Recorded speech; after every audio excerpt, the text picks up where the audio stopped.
Bien, donc, nous allons démarrer. Je remercie donc l'ensemble des participants à ce webinaire aujourd'hui on va essayer de traiter en 30 minutes le thème du crowdlearning en classe virtuelle. Alors j'en profite pour vous donner quelques petites modalités. Vous avez une fenêtre de chat qui est ouverte sur laquelle vous pouvez avoir des réactions. Vous avez aussi une fenêtre questions. J'ai vu que pas mal de gens l'avaient trouvé et m'avaient indiqué que le son était correct. Vous devez voir la page d'accueil. Nous sommes ensemble pour 30 minutes dans ce webinaire organisé par la Digital Learning Academy, qui est un service qui est édité par ILDI, le cabinet de conseil que j'ai cofondé avec Philippe Gilles et qui offre un certain nombre de services que certains d'entre vous doivent découvrir ou connaître via notre newsletter et quelques informations qu'on diffuse de ci, de là. Voilà.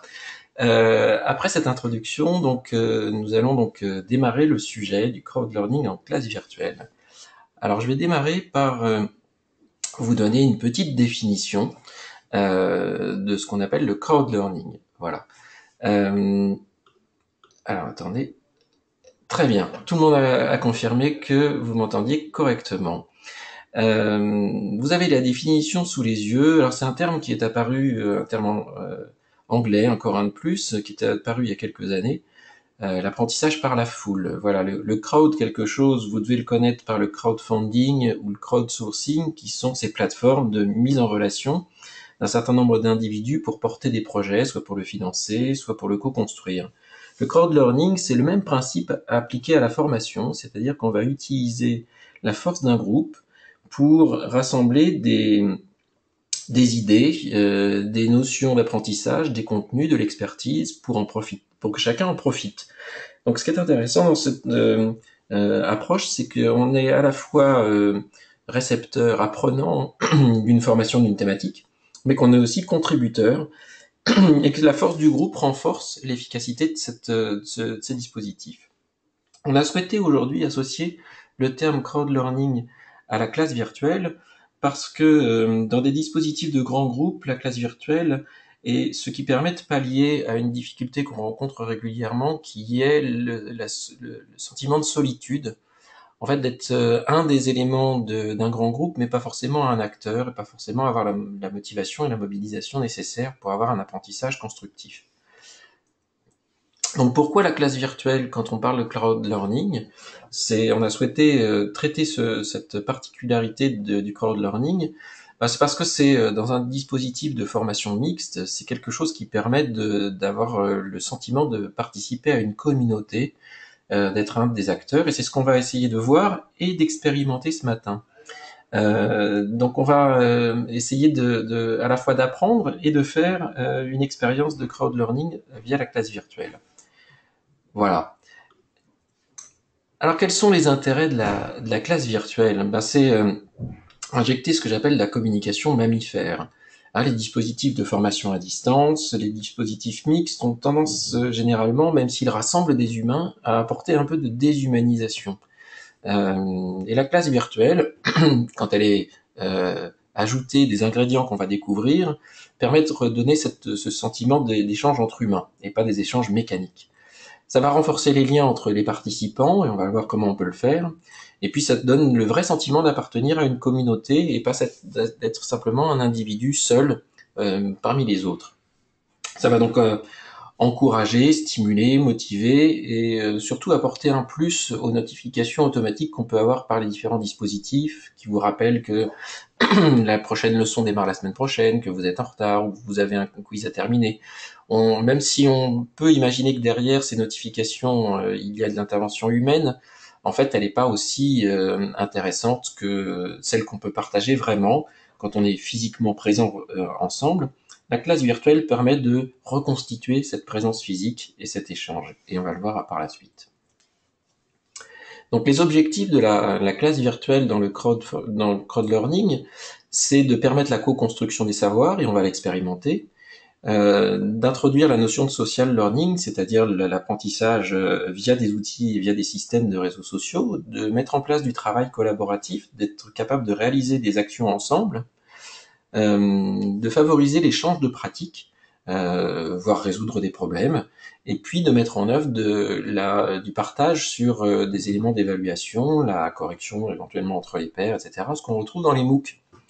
Je me permets de faire cette introduction de ce terme-là dans l'environnement de crowd learning et de l'usage de la classe virtuelle dans ce modalité d'apprentissage parce que le MOOC est, pardon, excusez-moi, est quelque chose qui a tendance à euh, générer de la frustration d'être un seul individu parmi un grand groupe.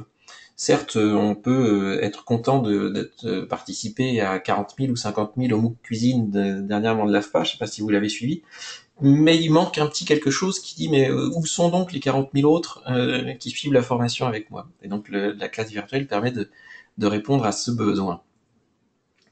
Qu'est-ce qu'on peut avoir comme modalité Ah, décidément, excusez-moi, que vous avez certainement déjà expérimenté dans la classe virtuelle, mais vous pouvez avoir l'exposé, le travail individuel, vous pouvez avoir la démonstration d'un apprenant, vous pouvez avoir la démonstration du formateur, un travail en groupe, des travails en sous-groupe. Aujourd'hui, on n'est peut-être pas assez nombreux, on n'a pas forcément le temps de le faire, mais on va faire un travail en groupe, et je vous expliquerai la modalité en sous-groupe. On peut faire des évaluations, des sondages, et on va en faire un pour que vous voyez qu'on peut avoir le poids du groupe dans le partage d'opinion. On peut faire des quiz, on peut faire des restitutions de travaux de sous-groupe ou des restitutions de travaux en grand groupe. Et on va voir un petit peu ces éléments-là. D'ailleurs, on va le tester tout de suite. Donc, je vais prendre le thème du MOOC parce que ça se prête bien à l'expérimentation qu'on va faire ensemble. Alors là, on va faire du micro crowd learning parce que voilà, on est une petite cinquantaine ce matin, donc c'est pas la dimension d'un grand groupe. Hein. J'aurais pu vous donner la dimension d'un grand groupe. Le crowd learning, c'est quelque chose qui s'apparente à 100, 200, 1000 personnes, et après il n'y a pas de limite. Vous allez voir que c'est démultipliable. Donc, on va prendre le thème du MOOC, puis on va commencer par faire un petit sondage. Et vous allez voir que c'est une première interaction pour voir l'intérêt de ne pas se sentir seul. Donc, je vais vous poser une question. Avez-vous déjà suivi un MOOC? Et je vous laisse quelques secondes pour y répondre.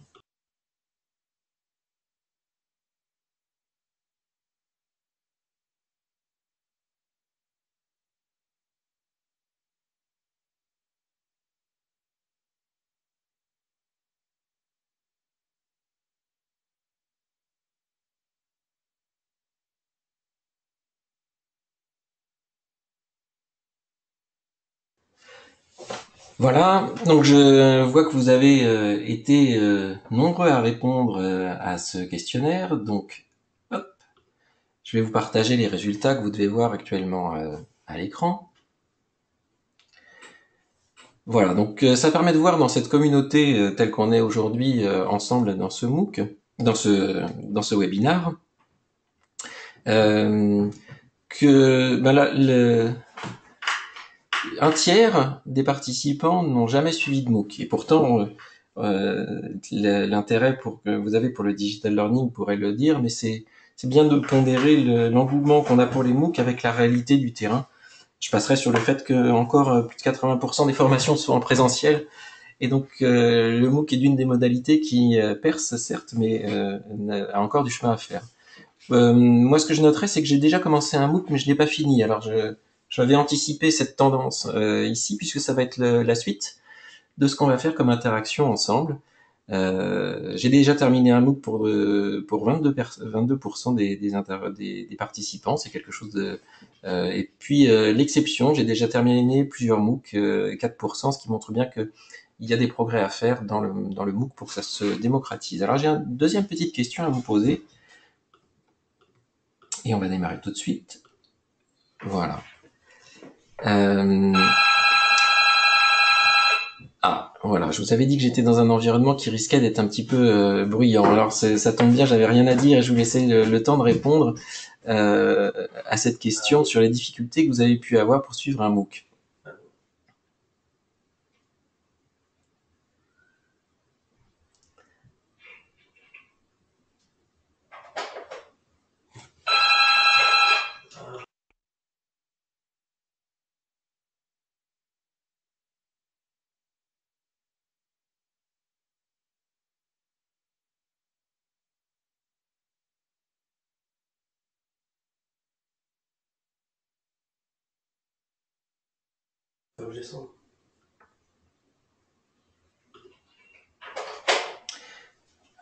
Voilà, alors je partage les résultats sur les difficultés que vous avez pu rencontrer pour suivre un MOOC. Donc effectivement, ce que je vois que la majorité des gens, votre difficulté, ça a été d'organiser votre temps pour suivre un MOOC, même si effectivement le MOOC avait pour intérêt de pouvoir flexibiliser un peu le temps d'apprentissage. Ça reste une des difficultés, mobiliser son temps, mais ce n'est pas une caractéristique propre au MOOC d'avoir la difficulté à mobiliser son temps. Ce qui est plus difficile, c'est se motiver régulièrement. Effectivement, quand on va en formation présentielle, on a à se motiver une fois, et puis après, on suit la formation. Dans un MOOC, il faut se mobiliser à chaque semaine sur du temps, et c'est un petit peu plus compliqué. Voilà, et je vois que vous avez été aussi quelques personnes à dire que vous avez des difficultés à utiliser pleinement les possibilités d'échange. Et donc c'est ce qu'on va essayer de voir aujourd'hui, comment est-ce qu'on peut, en utilisant la classe virtuelle, aider à ce genre de choses. Voilà.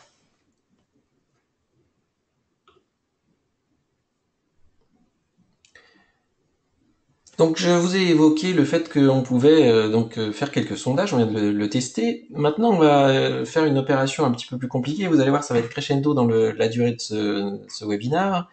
On va essayer de faire une construction collective. Alors vous avez vu qu'on traite le sujet du MOOC, de ceux qui l'ont commencé et ceux qui ont eu des difficultés à se motiver, mais on va essayer de creuser le sujet pour voir ce qui vous embête dans le MOOC, et on va faire une petite construction collective avec tous les participants ici. Alors je vais vous présenter un texte à l'écran qu'on va essayer de compléter ensemble pour voir, essayer de dégager ce que vous avez apprécié dans les MOOC et ce que vous auriez aimé améliorer.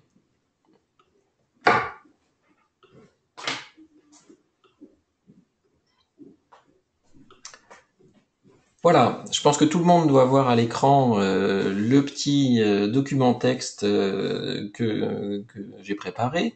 Et je vais vous demander, par rapport à votre perception des MOOC, donc ça peut s'adresser à la fois à ceux qui en ont suivi ou ceux qui n'en ont pas suivi mais qui ont déjà une petite idée sur ce que c'est, voilà, d'essayer de trouver les points positifs que vous avez eus sur les MOOC et les points négatifs.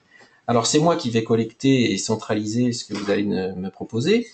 Mais je vais vous demander donc d'utiliser la petite fenêtre de chat ou de questions, je vais faire le tri entre les deux, et de me dire chacun ce que vous pensez être un point positif pour un MOOC et un point négatif pour un MOOC. Voilà, je vous laisse à vos claviers, et moi je vais faire du copier-coller, et vous allez voir progressivement ce que chacun pense en point positif sur le MOOC et en point négatif sur le MOOC. Alors à vos claviers, c'est à vous de jouer, et je vous donne la possibilité de nous aider à construire ce petit questionnaire. Voilà.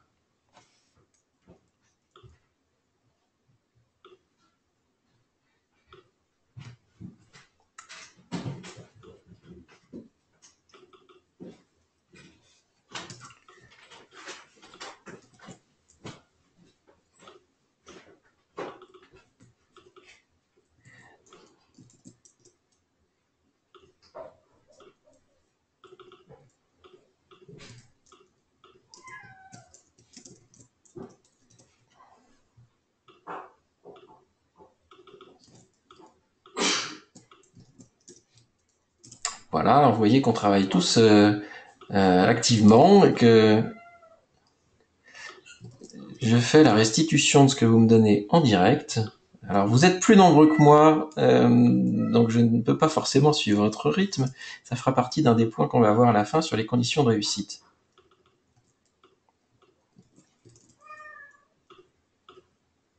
Alors là, vous avez beaucoup de points positifs, à moins que vous ayez gardé pour la fin les points négatifs. Ah, j'en vois quelques-uns.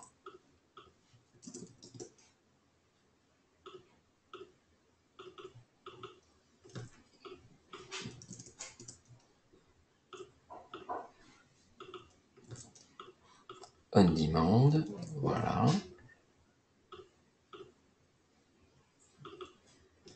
Alors vous êtes pour l'instant plus enthousiaste que dubitatif.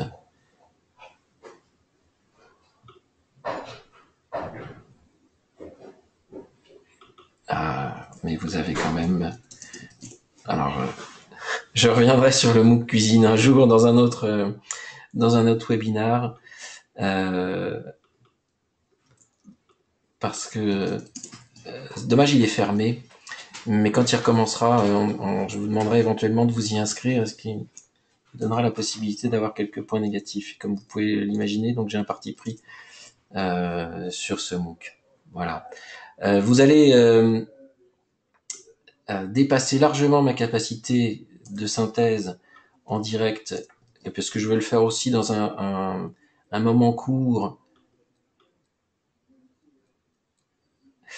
Voilà. On va s'arrêter ici. Alors, surtout parce que la dernière question était sur vous n'avez pas nous donner la main pour écrire. Si, bien sûr, je pourrais vous donner la main pour écrire.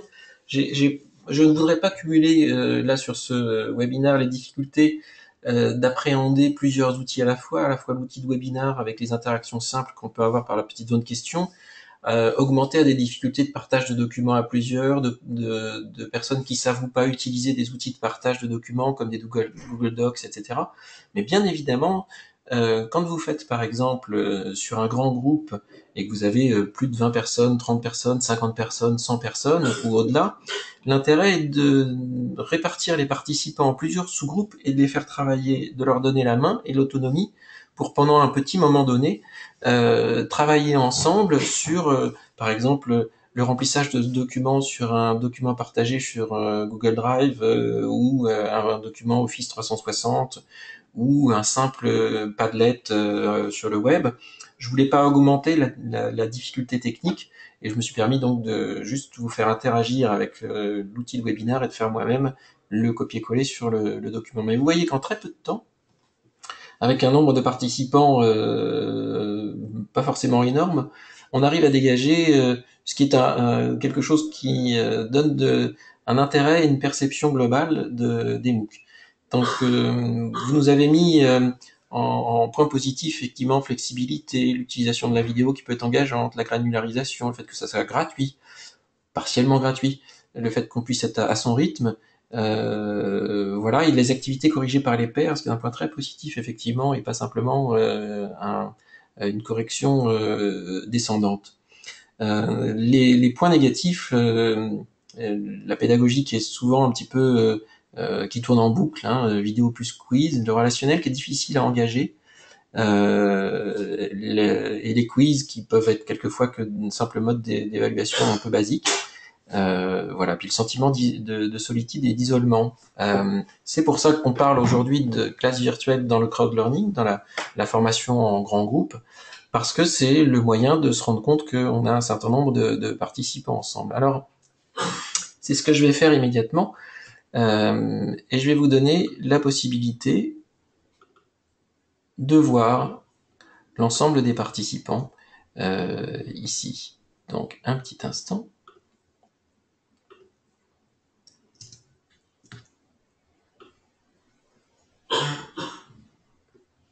Voilà, donc dans le panneau de configuration GoToWebinar qui doit être sur la droite de votre écran, vous devez avoir la possibilité maintenant de voir l'ensemble des participants. Vous voyez qu'on est 28 maintenant. Alors j'en ai perdu un peu, donc je n'ai pas dû être passionnant depuis le début du webinaire, bien fait pour moi.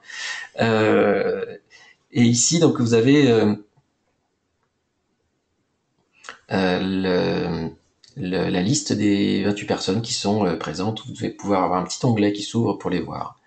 Vous avez vu que j'ai coupé le micro de tout le monde, mais bien évidemment, j'ai la possibilité de donner la parole aux gens, et c'est ce qui m'a été demandé. Et on va essayer cette petite modalité. Donc, hop, il faut être un peu un homme orchestre, ce que je vais essayer de faire. Voilà. Donc on a fait la construction collective, on a fait le sondage. Vous m'avez posé la question, les autres ont pu taper sur l'écran. Non, c'est moi qui ai fait du copier-coller, c'est uniquement moi qui avais la main, mais si on avait partagé un document collectivement, vous auriez pu effectivement utiliser en parallèle de GoToWebinar, collaborer à plusieurs sur un même document. Voilà.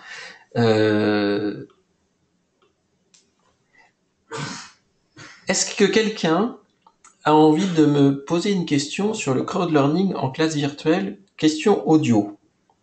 Euh, je vous demande donc soit de mettre un petit mot dans la zone question en disant oui, j'ai une question à vous poser, ou de lever la main. Je le verrai dans la liste des participants et à ce moment-là, je vais vous donner la parole pour que vous puissiez prendre le canal vocal et me poser la question oralement et je vous y répondrai. Donc, est-ce que quelqu'un... Alors, je vois que Florence a levé la main.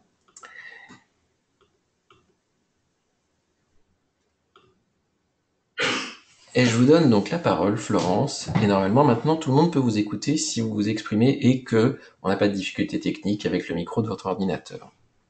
Bonjour, est-ce que vous m'entendez? Oui, je vous entends. Parfait. Ma question porte sur justement ce que vous êtes en train de faire, c'est-à-dire la personne qui anime ce rendez-vous, avec la difficulté de gérer une masse de personnes. Oui, tout à fait. Alors, ça, on va le voir dans les dernières slides, mais je peux vous en parler dès maintenant. Ça nous permettra d'y aller plus vite sur cette partie-là. Effectivement, euh, une des difficultés, c'est d'être homme orchestre, homme à tout faire, à la fois animateur, à la fois surveiller avec les différents indicateurs ce qui se passe, les gens qui posent des questions, faire les interactivités, etc. Là, vous voyez, vous devez voir la liste, on est 28, c'est quelque chose de tout à fait gérable quand on a une certaine habitude. Par contre, quand on est plusieurs, il faut être plusieurs animateurs. C'est-à-dire qu'il y a des séances en grand groupe qui sont prises par l'animateur principal. C'est un petit peu descendant, comme ce que j'ai fait au début. Puis après, quand on est sur des travaux collaboratifs, comme là, par exemple, le remplissage du document, etc., eh bien, avec des outils de classe virtuelle, et pas forcément de webinar, des outils de classe virtuelle, on peut répartir les participants dans des sous-groupes, avec pour chaque sous-groupe, un animateur dédié. Et donc, en multipliant le nombre de sous-groupes, on peut arriver à une dimension de groupe qui n'a pas de limite. Voilà, je ne sais pas si ça répond à votre question.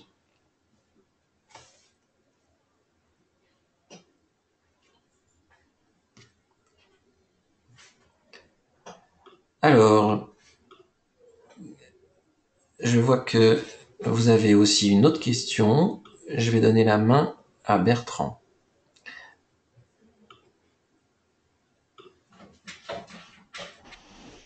Vous m'entendez? Oui, Ok. Euh, je trouve le crowd learning très intéressant. Euh, le souci que je rencontre, c'est la formalisation des différentes suggestions, des apports de chacun. Comment faire pour être efficace en tant que formateur? ah, alors, on va y revenir à la fin sur les conditions de succès. Il nous reste 5 petites minutes, donc on va vite y aller, mais je vais répondre à votre question. Le succès tient dans la scénarisation et dans la préparation du webinar, de la classe virtuelle. C'est-à-dire que si on ne sait pas canaliser, si on n'organise pas la production au bon rythme, au bon moment, avec les bons outils, ça sera extrêmement difficile de trouver de la cohérence et de pouvoir dégager des idées. Donc là, moi, j'ai fait une toute petite expérience parce qu'en 30 minutes, il faut à la fois parler du sujet et faire une petite expérience, mais vous avez vu qu'on peut vous demander de poser des questions et de faire une petite synthèse. Voilà, c'est comme ça qu'on va Oui, dégager un certain nombre de choses et de faire travailler constructivement, d'une manière très organisée, l'ensemble des participants. Sinon, si on fait une conférence en ligne et qu'on ouvre le micro à tout le monde ou qu'on ouvre un texte à tout le monde, il va se passer du brouhaha. oui, c'est ça. Faut pas enfin, il faut scénariser l'ouverture, quoi, en fait. Il Exactement. faut canaliser précisément. D'accord. Exactement. Voilà. Alors je vois que ah et donc vous avez la petite perturbation que je vous avais évoquée au début. Je vous désactive le micro Bertrand et on va passer à la fin pour essayer de tirer une petite conclusion. Donc les risques à anticiper quand on veut mettre en place du crowd-learning en classe virtuelle, bien évidemment, c'est la fiabilité des outils. Au niveau global, il faut la maîtriser en tant qu'organisateur. Mais par contre, ce qu'il faut faire, c'est aussi s'assurer qu'individuellement, tout le monde qu'il n'y ait pas trop de gens qui aient des difficultés. Alors, il y aura des gens qui ont des difficultés. On m'a fait une petite remarque tout à l'heure en disant, euh, c'est souvent limite la bande passante. Oui, alors normalement la mienne elle est bonne, mais est-ce que celle de tous ceux qui reçoivent est correcte? Ce n'est pas évident. Donc il faut essayer d'anticiper ça avec des sessions préparatoires, des sessions d'entraînement, pour que tout le monde, au moment où on a vraiment besoin de travailler ensemble, tout le monde soit prêt. Le risque, c'est la non-participation, qu'on ait des passifs. Il y en aura toujours. En tant qu'animateur ou formateur en salle, vous devez le savoir qu'il y a des gens qui sont plus en retrait que d'autres, donc il faut aller les chercher. Donc quelquefois, quand on fait des sous-groupes, il faut identifier les gens qui ne participent pas, il faut les solliciter. Ça, c'est le travail des animateurs de sous-groupes. Le décrochage, moi j'ai un petit indicateur qui me dit, qui me donne le fait qu'il y a des gens qui ne sont pas attentifs, c'est-à-dire qu'ils ont mis la fenêtre en second plan, donc qui pendant que je suis en train de parler regardent leur mail ou font autre chose et ne font qu'écouter. Voilà, il faut savoir déceler ça aussi. L'anarchie, c'est-à-dire qu'on n'a pas assez de préparation et donc on a ça part dans tous les sens, on ne peut pas canaliser des courants de pensée, il y a des questions qui fusent alors que c'est pas le moment, etc. Donc ça c'est un risque et qui est vraiment à éviter le plus possible parce que ça peut être très déstabilisant. Puis à la confusion, le fait que au discours que vous voulez porter en tant qu'animateur ou au message que vous voulez faire travailler par les participants, vous n'arriviez pas à dégager de principes généraux. Donc ça c'est toute le secret et la recette d'une très bonne préparation, d'une bonne scénarisation et des bonnes interactions au bon moment avec les bons outils. Ce qu'il faut comme qualité pour être animateur de classes virtuelles dans des grands groupes, c'est être extrêmement organisé, être précis dans le timing, il faut être gardien du temps, il faut être à l'écoute.